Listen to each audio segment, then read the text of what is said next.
Welcome to the Camino Academy. In our program Reinventing Pilgrimage, we want to obtain a picture of what is going on in the field of walking and pilgrimage in the different countries in Europe and regions as well. And in this session, we focus on Norway. Therefore, I will speak with Mr. Roger Jensen. Roger studied theology at the University of Oslo, as well as the University of Tübingen in Germany. He has been a pilgrim and made different pilgrim paths in several countries in Europe. He even wrote a book about pilgrimage, and till recently he was head of the Pilgrim Centre in Norway in Oslo. So he's well familiar with the situation of pilgrimage and walking in general in Scandinavian countries, especially in Norway. Roger, welcome to our program. Thank you. Very good to be here. Hey, welcome. May I start with the first question, a general question? Please. Could you give us a picture of what's going on walking in general and pilgrimage in your country, Norway? Yes, it's a very interesting topic that you raise, because it is exactly this sort of combination, walking, trekking, and pilgrimage. Now, in Norway, as in continental Europe, for instance, Germany, there's a very strong tradition of walking, trekking. Okay. In Norway, we have this Norwegian Trekking Association, which started in the middle of the 19th century and which today has 250,000 members. And that is very much in the Norwegian population, only 6 million. So we have this strong trekking, walking association and culture, tradition. That has been going on, and it's sort of very steady. What is interesting, in addition to this trekking, walking association and culture, it is exactly pilgrimage, which you point to. And as you said in the introduction, which I've been now leading this Pilgrim Centre for 10 years. And now pilgrimage, the way we conceive of pilgrimage today, this long walks for weeks, is as you all know, it is sort of a new phenomena as pilgrimage, being initiated to a very large degree by the Camino in Spain. Yeah. And also being inspired by the Camino, Norwegian authorities looked to Spain and said that, this is something that is interesting for us to also in Norway. And what is, I guess, most special or significant with the approach in Norway is that the Norwegian authorities, our government, is deeply involved in this work. Okay, so that's interesting. Yeah. Yes, because that is very special. Of course, you do have the same in Spain. In Spain, also the authorities is deeply involved and use lots of money on this, but that is not the case in the Netherlands, to my knowledge. Okay. Or in Germany, or in France, or in Denmark, or in Sweden. But in Spain and Norway, that is the case. Okay. And why is that? Is there a reason for it? Well, one initial reason is that we had the Olympics in Lillehammer. In the beginning of the 1990s, and there were built accommodation for visitors, and there were politicians sort of asking the question, can we use this for some good reasons in the future? That happened. At the same time, you had sort of in the religious area, you had sort of this growing pilgrim phenomena, very slowly, but being there. And so you had sort of different interests coming together. Yeah. And in 1997, the Crown Prince of Norway officially opened the pilgrim path between Oslo and Trondheim. That is Nidaros. That is the place where St. Olaf was buried. We know it in Holland as the Olaf path. Huh? Yes, Yeah. yes. It's very famous in Norway, I think. Even in Holland, yeah. Oh yes, there are many also people from the Netherlands coming to Norway to do this path. And from other countries as well? Sorry? Is it become more popular for foreigners? Oh yes. Germans, England? Especially German-speaking pilgrims. Okay. About I would say about 40% of all pilgrims coming. 14 or 40, 14. 40. 40. 40% are German speaking on our pilgrim paths. So that's also very, very interesting. But sort of then it was opened in 97, and then not much more happened until some years later. Okay. Where the Minister of Culture and Church he held a speech and said that now we want to sort of rekindle and relive this even stronger. Mm-hmm. And there were three reasons. He gave a lecture, and he said there are three reasons why we want to do this. And the first, he talked about the present going on religious or spiritual trend. He talked also about the trend of simplification, and he talked about the ecological trend. So these three aspects, he said, this is something we want and need today as late modern, postmodern people living in Norway. Okay, interesting. Yeah.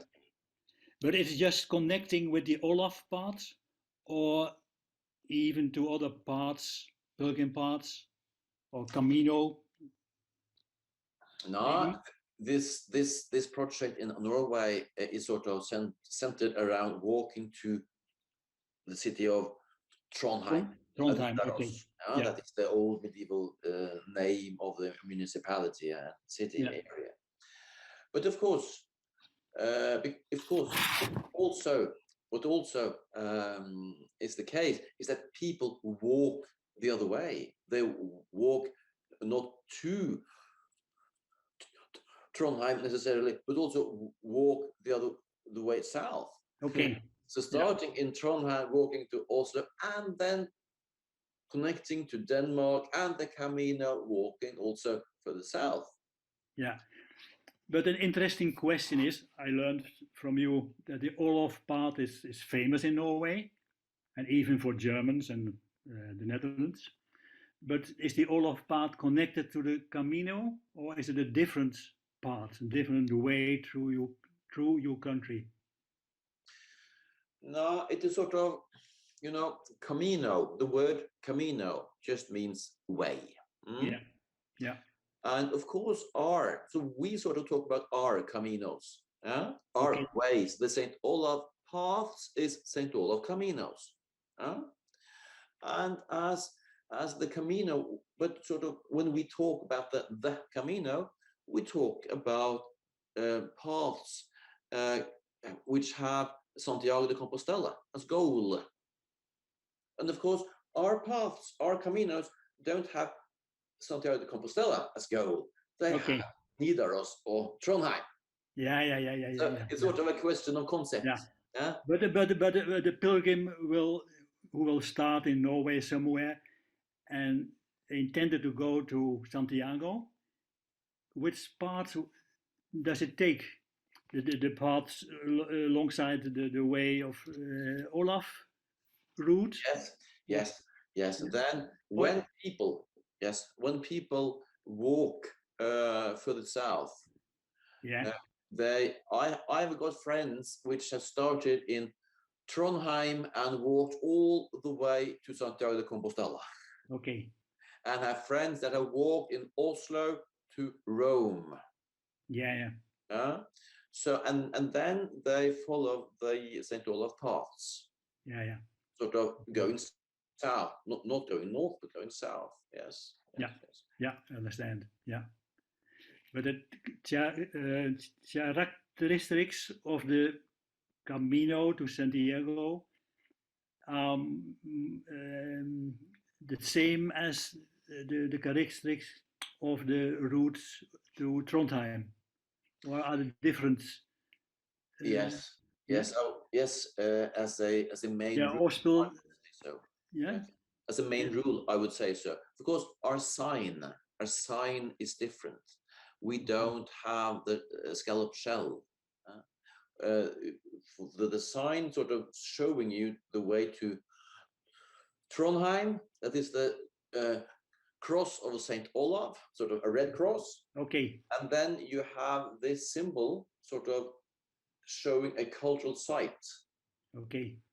on top of that cross. Yeah. I That understand. that is our sign. Yeah. And But as there are rituals in the same way. There are refugios, places to stay alongside the way.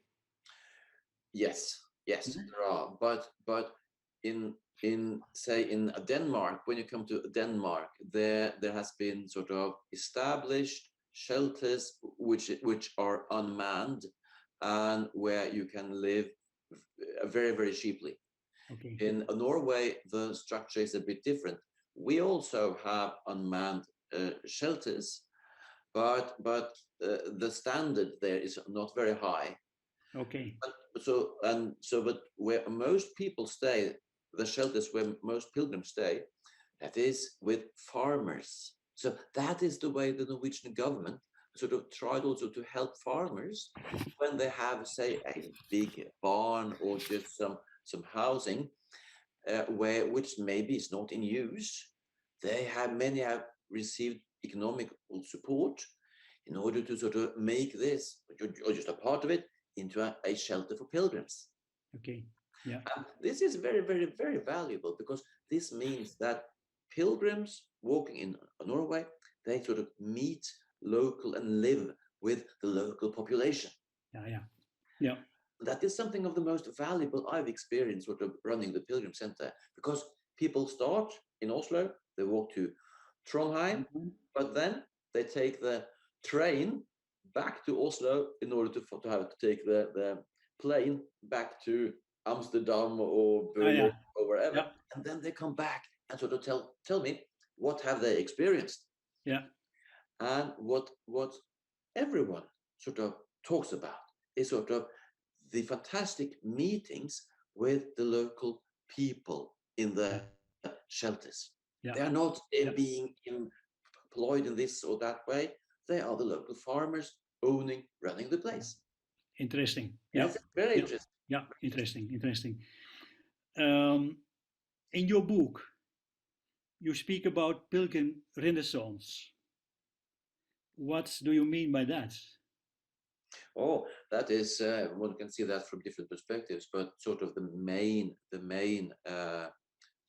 main aspect there is now pilgrimage in the way we talk about that in the northern part of Europe sort of was dead. That is a long walk for. Are you speaking about the 80s or the 90s or? Yes, because it was dead. Yeah. Yes, when at that time it was dead. When we go to say a 1960, it was dead in Spain, in France, everywhere. It was dead. Yeah. One had the sort of pilgrimages, which was to travel with train or car to the holy site, Lourdes, or that lived on.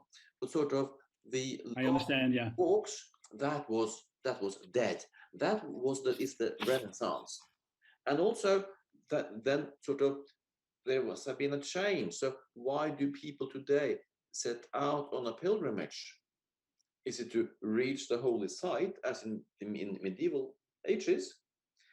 What the research shows us is that it is more important to be underway than reaching the goal. Yeah. So we also I understand that. Yeah. yes. So this is the Renaissance. It's also the phenomena of pilgrimage has changed. It is not the same phenomena today which we saw in medieval ages. Yeah. I understand. Yeah, interesting. And is it going on or is it changing in the recent years? Well, sort of. The amount of pilgrims is increasing, eh? Yes. Yeah. Now, but the reason why people go walking, is it? Well, I would say that because now you can ask different people and their opinions on this, and you will have different answers. But I would say that we need to go to the scientific research that has been done, and sociologists of religion have done huge, massive empirical studies on this issue. And there are many such surveys and research that has been done, and what they all point to is that the pilgrim phenomena of today, this Renaissance, has to do with what they call spirituality. Yeah. So people being open, seeking questions, seeking ways in their own lives, sort of how to handle and how to understand the existence of being, sort of being man. Yeah. And do you think the same issue is involved in walking? So is walking becoming like pilgrimage? Yes. Can say that? Yes, I do. I do. Okay. And sort of the different aspect, the difference between sort of walking, trekking, and pilgrimage is that a culture and religion is involved in pilgrimage in another way. Yeah. In nature as well, eh? Yes, but that is also in walking. That pilgrimage and walking have together a nature and a body, nature. That is both. But what is special about pilgrimage is culture. Walking and the Norwegian Trekking Association, that has to do sort of with reaching and walking and experiencing areas that are untouched by man, sort of free nature. Whereas the pilgrim path walks through the cultural landscape. Yeah, it's interesting, eh? Yeah, where people live. Yeah. That has always been the case. Now, in medieval ages, a pilgrim would be terrified to do a walk with the Norwegian Trekking Association, because out there in the wilderness, that was dangerous area. Yeah. Okay, and maybe a last question, we are running out of time. Is religion still an identity marker of pilgrimage, even in Norway? No, I don't think so. You don't think so? I don't think so. But then it's also a nice question how many minutes I can use to answer that question. Because I would say spirituality is not religion. Yeah. If you sort of define spirituality as being open, seeking, searching, and religiosity as sort of having a defined identity. You are clear about that, yeah. If sort of how you use the concepts. Yeah. Okay. But spirituality, yes, I would say that. Yeah. Okay, that's the motto. Yep. Roger, more things to say about this theme? This other aspects you like to stress? No, I would say that sort of we in Norway, we sort of experience the same phenomena as we see in Spain and Germany, the Netherlands. This sort of walking, also relating this walking with religion and culture, this sort of spirituality, this field. That is a phenomenon going on today. We don't know how long this will last. That's a question. Interesting. That's for a next interview. Yeah. Yeah. Very good. So, thank you very much for being in our program. And we hope to speak each other later on the last question. Thank you very much. Very good. Thank you. Bye. Bye.